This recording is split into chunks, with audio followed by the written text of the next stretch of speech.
Alright, you lot. It's that time again. Hey Scotty, where you ask your questions and I try not to throw my keyboard through a window answering them.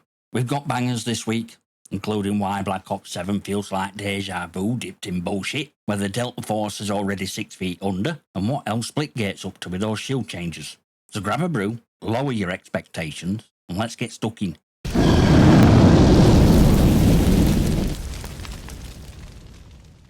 Silver Bullet 90 asks, Hey Scotty, how do you feel about massive hate surrounding Black Ops 7 and why some people just can't get it through their thick skulls that until people realise they're being manipulated, and trust me, people are starting to realise it, that matchmaking system won't change? How harsher a drop-off does Call of Duty deserve for what they've done these many years? Well mate, it absolutely deserves every bit of hate it's getting. I saw that tweet from Charlie Intel other day. Treyarch's dev saying, if you're a fan of Black Ops 2 competitive, you'll have a good time in Black Ops 7. Right, and I'm Queen of Bloody Sheba. I don't remember pink unicorns, Beavis and Butthead or discount Seth Rogen skins in Black Ops 2. I remember sweat, movement tech, and gunfights that didn't feel like an acid trip with a battle pass. This ain't Black Ops 2. This is Fortnite's drunk cousin dressed in hand-me-down nostalgia and lying about its KD. And yeah, people are starting to clock manipulation, finally.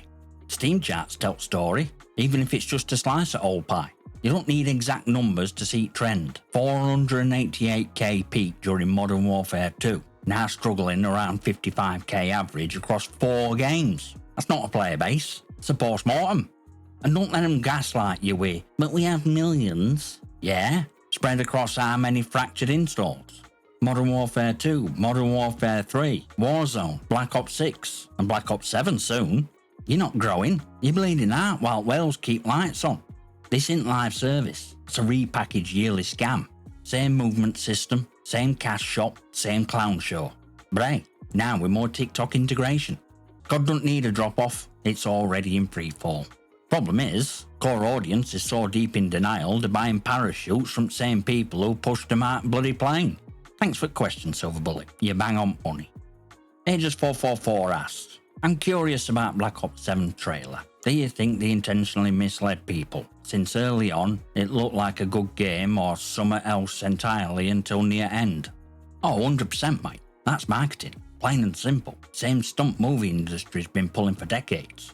You remember Executive Decision? Trailer hyped up Steven Seagal and Kurt Russell like it were a buddy action flick. Seagal dies 10 minutes in. Boom. Sold you a lie, and you still paid for popcorn.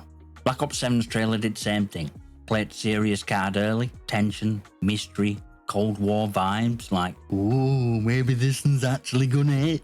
And then back half dropped, and suddenly it's a bloody rave with guns. It's not deception, it's gaslighting with motion blur. They know exactly what they're doing. Reel you in with remember Black Ops 2, and then dump a bag of meme skins and fake hype on your lap. At this point, it's not just about selling game, it's about selling hope. And people are still buying it like it's on offer at Tesco. Now look, I'll probably try it beta, of course, Game Pass. Why not? But I'm going in with zero expectations. No bias, no salt, just morbid curiosity. Because when you set bar low enough, at least you can't trip over it. Thanks for the question, Ages. Nailed it again. Ages also asks, I'm also curious about your thoughts about stop killing games. Will it be a successful campaign? I really hope so. We need to succeed if we have any way of protecting games in future. Now this is a proper question. And yeah, I've already signed UK version at petition, over 69,000 signatures so far, which is bloody brilliant.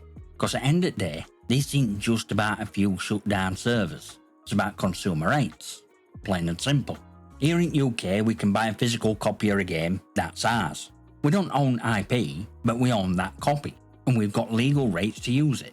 What we don't have is protection against publishers pulling plug on access entirely, especially when games tied to online-only DRM bollocks. And that's loophole they're abusing. Physical copies are barely physical anymore, they're just coasters with license key printed on box. You're not buying a game, you're buying access. And that access can vanish second server bill stops getting paid. Campaigns being locked behind online only, that's not a tech requirement, that's marketing scam. Activision did it to pack the player counts, keep people online, make numbers look good. But when they shut lights off, where does that leave you? Here's what I think. If they want to shut a game down, fine. But they should be forced legally, to hand over server code or hosting rates to a non-profit that can preserve it, archive it, keep it alive for players who gear down. Because this industry loves to talk about games as art, right? Well, you don't burn paintings when gallery closes, so don't kill games when cash dries up. Massive respect for bringing this up, Ages. Thank you for that. MikeWright447 asks, Hey Scotty, do you think Rockstar trolled Acti by saying they're releasing GTA 6 at end of year and forcing Acti to bring out only ace they had left in remaking Blops 2 maps? Only for Rockstar to say, nah, we'll delay release for a few months. Honestly, mate, I'd love to say yeah. I'd love to believe Rockstar sat there in a boardroom swirling whiskey going, let's watch clowns scramble. But nah, this one's a stretch.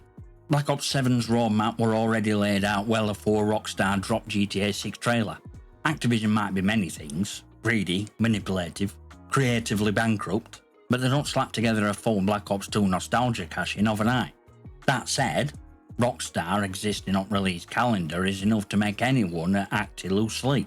GTA 6 is a cultural earthquake. Don't matter if you hate franchise or have zero plans to play it, when that game drops, entire industry holds its breath. Viewership shifts, player counts nosedive, wallets close. Everything else becomes background noise. For record, I've played GTA 5, got it for free on Epic, had it on PS4, gave it a fair shake, still not a fan. But even I can't deny how massive GTA 6 is going to be. It's kind of game that clears lobbies and crashes trends overnight. So now Rockstar didn't troll Activision on purpose, but they sure as hell don't need to. Just saying we exist is enough to send publishers into a panic spiral. Appreciate question, Mike. That made me grin. Theodore Gadget asks, Hey Scotty, have you tried Bloodstrike FPS on Steam? It's free and pretty fun experience so far. Aye, funny you asked that, cause it's actually already installed on my PC. I hadn't touched it until you asked, but my son's been on it me to gear to go, so I finally did. Jumped into a match with him, thought, this is alright. Bit easy though, probably just full of bots. But nah, turns out there weren't bots.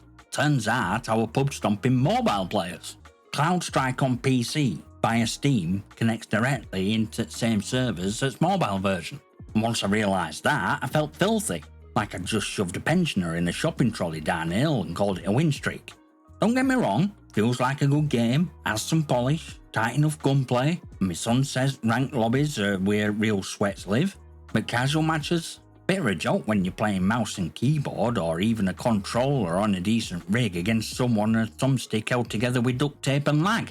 So yeah, I'll probably try it ranked before I judge it too harshly, but if it's more at the same cross-platform mismatch, I'm out. It's not competition if you're bringing a tank to a tricycle race. Appreciate recommendation, Tito. Gave me a proper laugh, that one. Pyro Friendly arsonist ass. Well, Delta Force console got a date after so much radio silence. Is it DOA? For me? Yeah. Dead on bloody arrival. Might as well stamp a toe tag on it and wheel it into morgue. Now look, I'll be fair. It looks alright. Polished visuals, tactical promise, all that. And I can absolutely see some people enjoying it. There's a nostalgia angle. There's a market for milsim light shooters. And not every game needs to be COD or Escape from Tarkov level madness. But here's the thing, timing's everything. And when you spend months in radio silence, you don't just lose momentum, you lose relevance.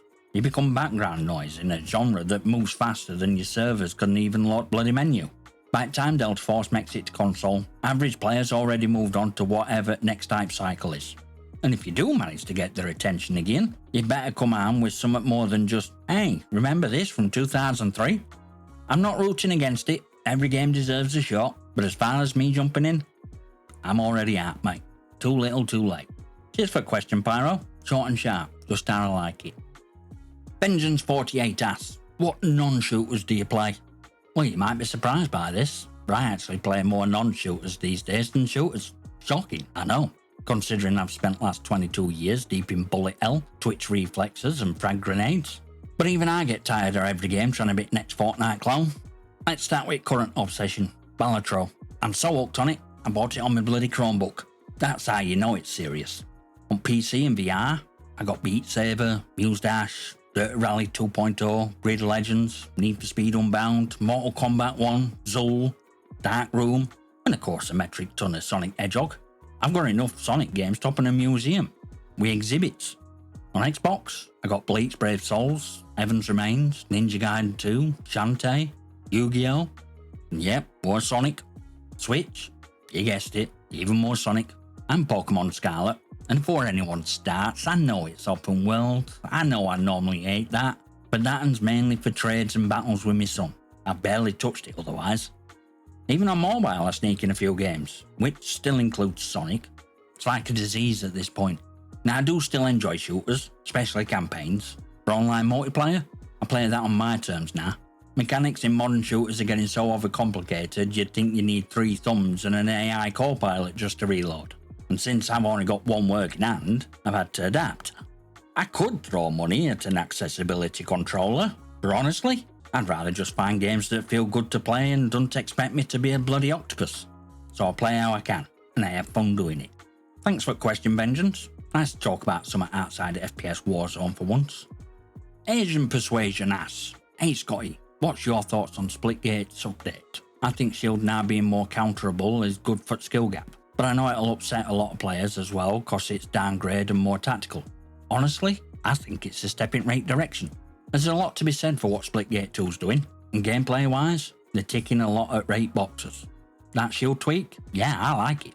Makes things more tactical, sure, but also more honest. If you were relying on shield like it were your personal god mode button, maybe it's time to learn how to shoot back. I've seen 1 or 2 complaints floating around, but let's be real. If a nerf ruins your playstyle, you didn't have a playstyle, you had a crutch. So suck it up, Buttercup, game's better for it.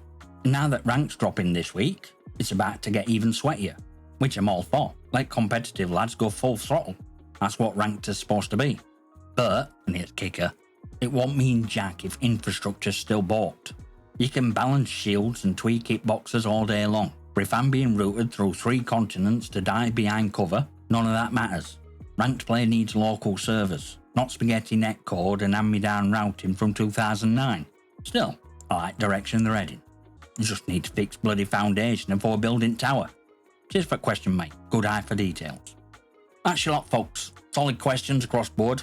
Some proper bangers in there.